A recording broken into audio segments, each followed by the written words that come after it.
จุดตรงนี้เด้อขอหน่อยสิบอกเด้อถ้าผู้ใดผ่านจากขอหน่อยไป3 ปีนะ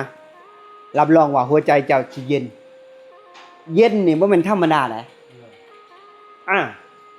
เอ้าน้ำก้อนน่ะคิดเบิ่งเพราะมันถึกกระทบได้ขอหน่อยมันถึกตีมันถึกเผามันถึกแทงไปหมดเลยมันสิเหลือหยังน่ะหัวใจเจ้าน่ะเพราะว่าขอหน่อยถึกกระทบมาก่อนน่ะถึกตบถึกตีถึกแทงหัวจิตหัวใจได้บ่แม่นเอาอาวุธมาแทงไหนเอาธรรมะมาแทงได้ขอหน่อยเขาเปิดลุ่มมาใส่โลดอันนี้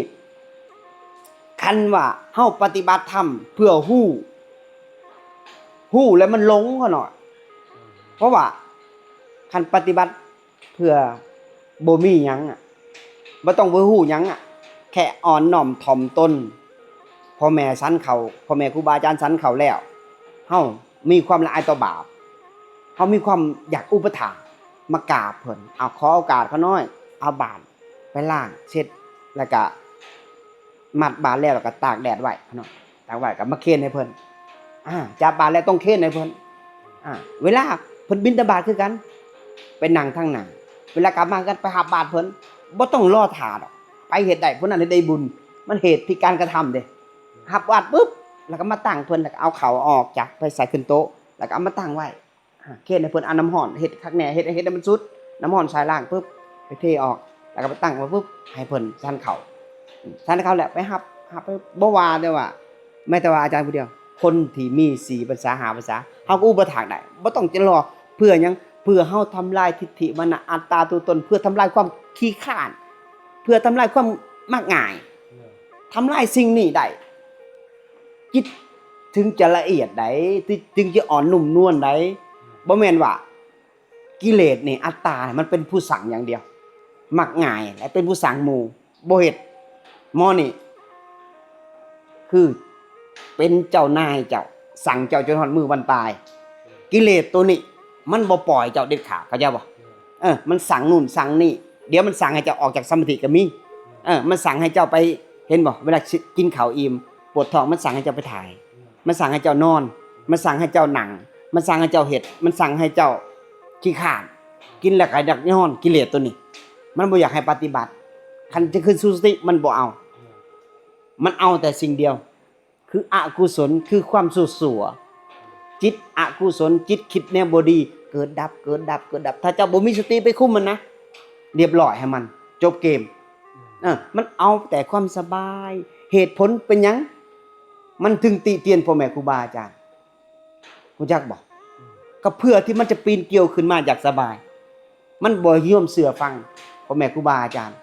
เพราะว่าเขาน่ะอยู่นำพ่อแม่ครูบาอาจารย์เขาน่ะเบิ่งเขาน่ะหนีเฮากลางคืนพวกเขาน่ะย้อนหยังย้อนว่าเพิ่นเทศธรรมะแต่เพิ่นเทศธรรมะสอนทุกคนแต่มันยึดว่าตัวของมันหยังทุดงกลางคืนเลยนับแต่มื้อนั้นมาเขาน่ะไปกราบตีนขอขมาเพิ่นเขาน่ะผิดเขาน่ะยึดตัวเขาน่ะอย่างสูงเลยอัตตาตัวนี้แต่นับแต่มื้อนั้นมาเขาน้อยความคิดเขาน้อยของเขาน้อยเนี่ยบ่มีเลยอกุศลเนี่ยบ่มีอยู่เล็กๆน้อยแต่เฮาฮู้จันมันก็หายไปตัวนี้แหละเวลามันลังเลสงสัยนี่เฮาฮู้ทันมันโลดตามันเลือดปึ๊บขาวก็โลกเลยตามันเลือดมาปึ๊บแสดงว่ามันพิจารณาแล้วมันลังเลสงสัยแล้วน่ะมันจะออกจากแนวพระธรรมคำสอนละมันจะเป็นอกุศลแล้วน่ะมันจะอาฆาตพยาบาทละออกอาฆาตพยาบาทแล้วมันก็ฟังใจมันก็อัตตามันก็สูงขึ้นมันบ่ยอมเดี๋ยวมันก็หนีกลางพรรษาเลยก็มีบางครั้งบางคนนะปีกายนี่คนฮู้ทันเด้ฮู้ทันว่าไผสิหนีกลางพรรษาเด้คนนั้นก็อ้อยเอาจังได้อยู่เด้ย้อนหยังย้อนว่าอัตตาเขาสูงแหละมันตกมาเจ็บเด้อัตตาตัวนี้อย่าชุเถียง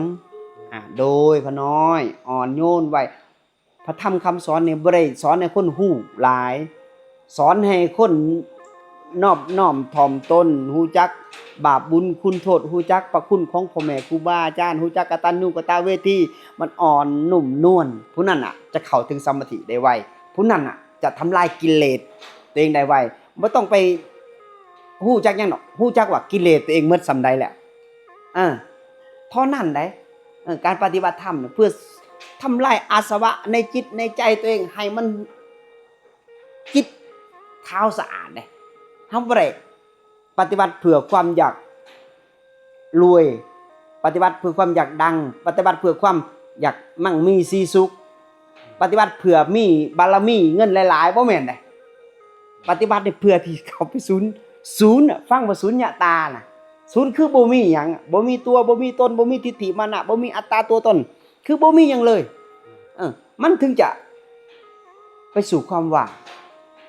เหลือแต่สติปัญญาผู้ท่านจิตท่านใจตัวเอง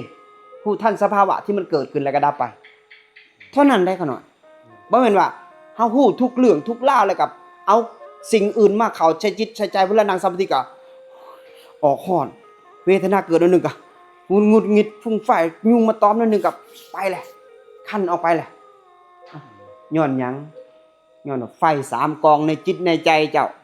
มันบ่ดับมันมีแต่ราคะโทสะโมหะมีแต่ความอาฆาตพยาบาทมีแต่ความรังเกียจมีแต่ความอัตตามันสูงลิ่วนี่แหละปฏิบัติธรรมเพื่อหยังเพื่อถอนฟืน3ดนนี้ออกมาให้ฟืนมันดับแล้วมันจะเย็นฉ่ำเย็นทุกสิ่งทุกอย่างมันเย็นนี่ย่อมเฮ็ดหยังสำเร็จหมดจิตย่อมสงบขนาดถ้ามันเย็นไฟดับแล้วมันบ่มีหยังเลยเด้ในจิตในใจบ่มีแล้วถ้าไฟดับคือจบได้ขนาดอาสวะมันหมดเด้มันจะเสกมันเองขนาดบ่ต้องไปสนใจหยังเดี๋ยวสติมันจะเป็นคนเสกโอ้เหลือตัวนี้เหลืออาฆาตเหลือพยาบาทเหลือโทสะเหลือสร้างผู้นั้นสร้างผู้นี้มันจะบ่สร้างคำมันสร้างผู้นี้แสดงว่ามันยังยึดตัวของมันอัตตามันยังมีอยู่ก็จะบอกกันหน่อยถ้าเกิดว่ามันบ่สร้างผู้นี้แสดงว่ามันละธาตุ4ขันธ์ได้มันบ่ยึดในตนตัวของมันแล้วจะบอกมีแต่มันได้กันหน่อยให้ฮู้ว่ามันคิดให้ฮู้ว่ามันลังเลสงสัยฮู้แต่มันจะซื้อแต่เฮาบ่ไปตามมันโอ้มันบ่พอใจโอ้มันบ่พอใจถ้าผู้ใดอยากทำลายอาสวะอริยหรอได้ถ้าผู้ใดอยากหลุดพ้นอริยหรอได้เขาน้อยบ่หลุดดอกแต่ว่ามันพิจารณาออกมาแล้วว่ามันต้องเป็นแบบนี้อาสวะมันอยู่ไสอยู่ในจิตในใจของเฮานี่มันเหลือหยัง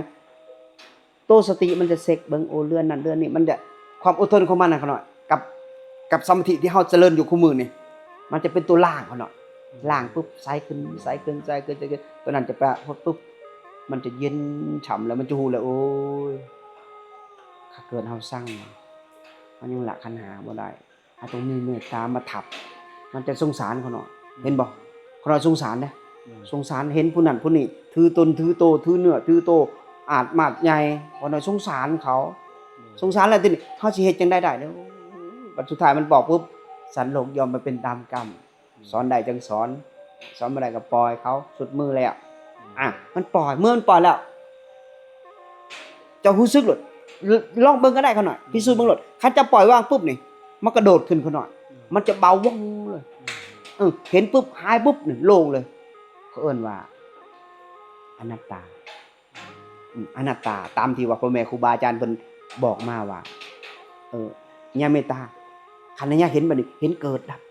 เห็นแล้วหายลงเลยแสดงว่าอนัตตาคันเห็นปุ๊บหายปุ๊บโล่งปลอดโปร่งเลยแสดงว่านิโรธแต่ว่าเขาหน่อยเห็นแล้วหายแต่มันบ่ปรุงต่อเขาหน่อยคันว่าผู้ใดเห็นแล้ว